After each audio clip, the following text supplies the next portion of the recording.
Hello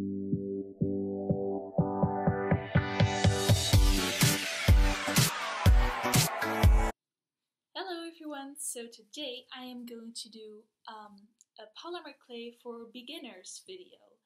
And this was requested by Polymer Clay Kitty. Thank you so much for requesting this. I'm really excited to do this. And yeah, let's just get started. So I'm going to tell you guys something about the tools that I use. I'm going to tell something about how you bake the clay, my glaze, tips, basically anything that can be handy if you're just starting polymer clay. So I think I'm just going to start off by showing you guys some of the clays that you can get. So there are basically in my country I can get Fimo mostly, which looks like this. And it's by this brand, and it's just called Fimo's. Fimo has a few different types of clay. So Fimo has, I believe, Fimo Effects, Fimo Soft, and Fimo Classic, I believe it's called. Fimo Classic is a lot harder than Fimo Soft. I think it's a little bit harder to work with. I personally really like Fimo Soft, but Fimo Soft is also the clay that is like the most sold. It is the most easy to get. Where can you find polymer clay? You can find it mostly at stationery stores, craft stores, maybe, oh yeah, art supplies stores. I get mine at an art supply store, maybe also painting shops, just any creative shop. I would just look around anywhere and maybe you will find it.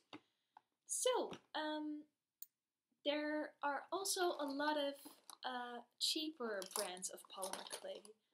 But basically the thing is with cheaper brands of polymer clay, I don't really like them personally. They are a lot cheaper than Fimo because Fimo is quite expensive. But if you compare Fimo and the cheap brands, so here I have a little piece of clay from this cheap brand. I hope you guys can see it a little bit. So what happens if you squeeze it? As you can see, it's really hard to squeeze it. It is not easy to work with. Oh, sorry.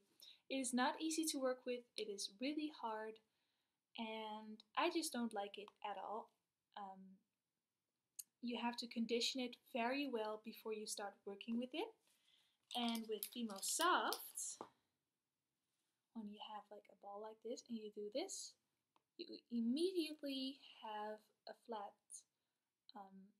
thing, and it's just super moldable, super easy to work with. So I would suggest you guys, when you go Fimo or clay shopping, you're going to compare these two. So you might see a cheaper brand of polymer clay, and what you're going to do is you're going to press your fingernail inside.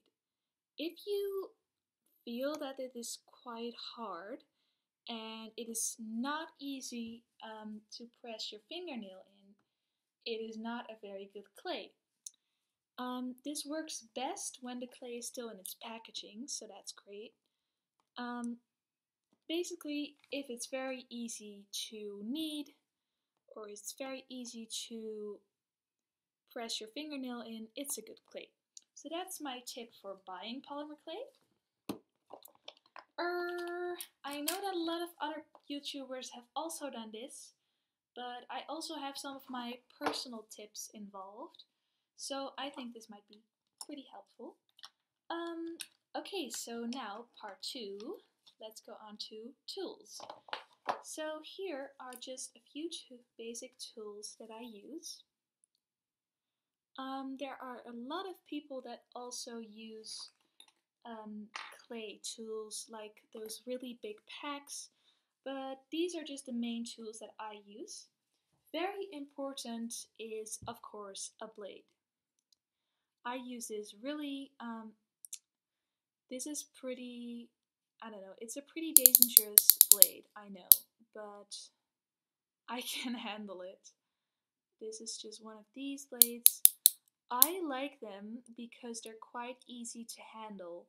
You just pull this up and you already have a little piece of a blade. And a lot of people use these rectangular blades that you can put plastic on top and you like chop the clay. But I think that's a little scary because they're like these really big pieces and I don't really like it.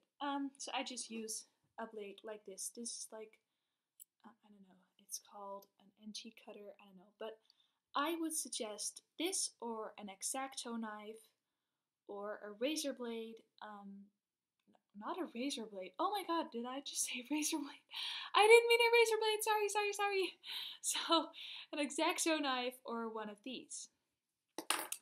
Then, for texturing and shading, I use these two.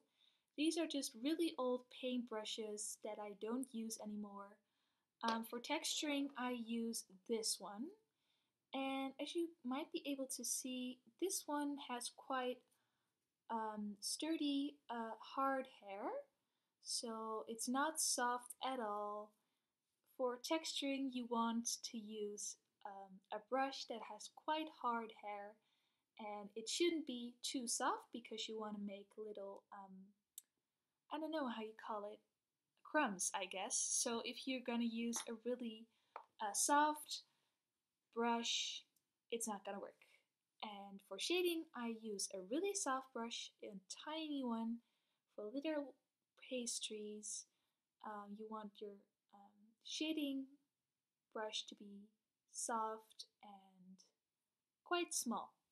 So that's my tip for those. A really essential tool is a ball tool, as you guys might know. And I have this one which has like a thin side and a thicker side.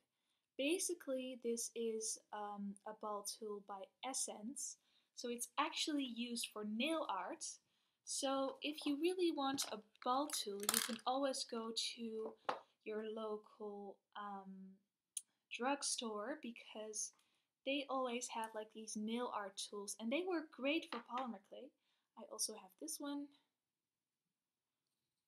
So I would recommend to go to a drugstore or another craft store for these two. Then another, it's not really a tool, but it is kind of an essential.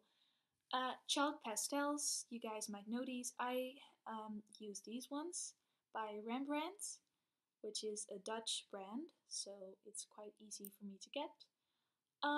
When choosing a good color of chalk pastels, this can be really hard. You want to get soft pastels because they're the best to work with.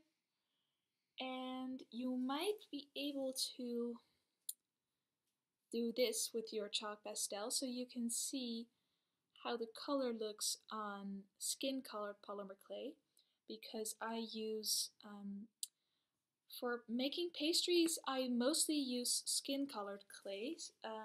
By female it is called Sahara clay, and I think it's kind of a skin color, so it is really handy to test it on your skin. Just choose a brownish color that you think looks like a baked pastry. So that's something you can also get. Another handy tool is something that you guys also might have seen in tutorials. It is this. Oh, where is it? This Wilton number 14 or number 16 star tip. Mine is a little dirty right now, as you can see. I'm sorry. But these things are great. I got mine at a candy store that sells supplies for making cakes or decorating cakes, because this Wilton tip is mainly used for decorating cakes. So you can find it at a baking store, a cooking shop, just anything that involves food, I guess. So that's where I got mine, and I have the number 16 one and a number 14 one. Then another thing that might be nice to work with are Fimo canes. If you want to make a little pies or pastries, these are really cute to go on top. Then another essential. I'm sorry for all the clicking and all the noise. That's just my my polymer clay. Oh, by the way, the clicking you're hearing is actually my polymer clay box. I keep my polymer clay in this box, and it is really handy because it has got a handle, so I can carry it anywhere. So another essential tool is, well, it's not really a tool, but it is a cupcake mold. I got mine online from Miniature Sweet on Etsy. This works absolutely great. I love it so much, and it just works awesome. Another cute thing to decorate cupcakes or cakes with are micro marbles that you can also get at drugstores. So another tip, if your clay is pretty hard, it might help to condition it. So you're just going to roll it in between your hands. Make sure you have warm hands, that might work as well. A very important tip is to keep your working space and your working surface and your hands and your clay clean, because a lot of the time your clay will get dirty with like little with dust and anything that's not pleasant. So what you want to do is imagine you're working with black or red clay and it starts to get on your fingers. You're going to get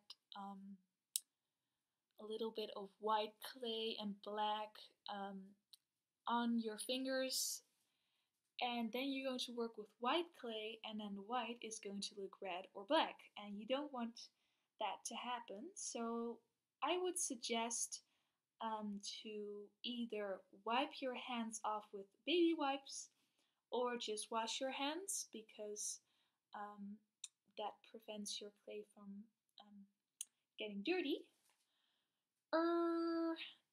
Baking clay is pretty easy. Get a baking tray, put the charms on the baking tray, and you can bake the charms for 110 degrees Celsius. I don't know how much that is Fahrenheit. It is 110 degrees Celsius, and you're going to bake it for half an hour.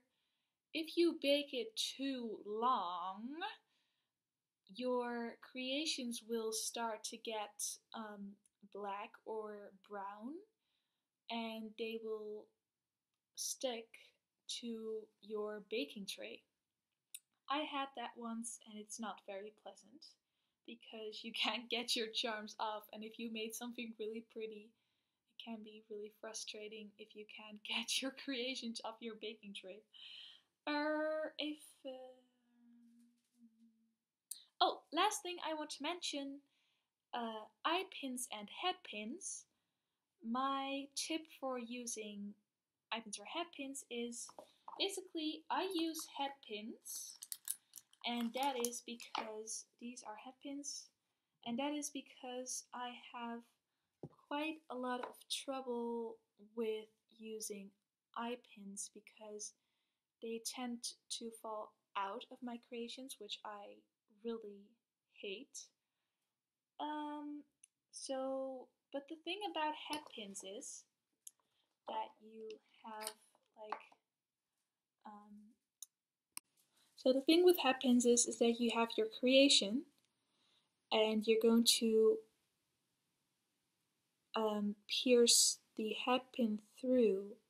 But while you do that, your hat pin is going to come out of the top, but sometimes the hat pin might come out of this side or this side, and that can be really frustrating. And also, if you want to push your hat pin through, it might you might have to push really hard, and then you push your creation, which might cause your creation to fall apart, which is really sad. Oh my god. I'm really sorry. I keep dropping things, and I can't talk today. What is wrong with me? Okay.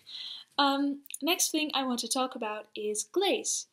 I use normal nail polish, clear nail polish. For me, it works great. I think the finish is really pretty, and I just really like it. But some people like to use Mod Podge glaze, triple thick, or any other crafting glaze, but nail polish works fine for me, so it might work fine for you too. So that is basically all that I wanted to talk about. Yeah, so I hope you guys liked this video. I hope you all found it helpful, because if you have any tips for me, comment down below. If you have any more questions, comment down below.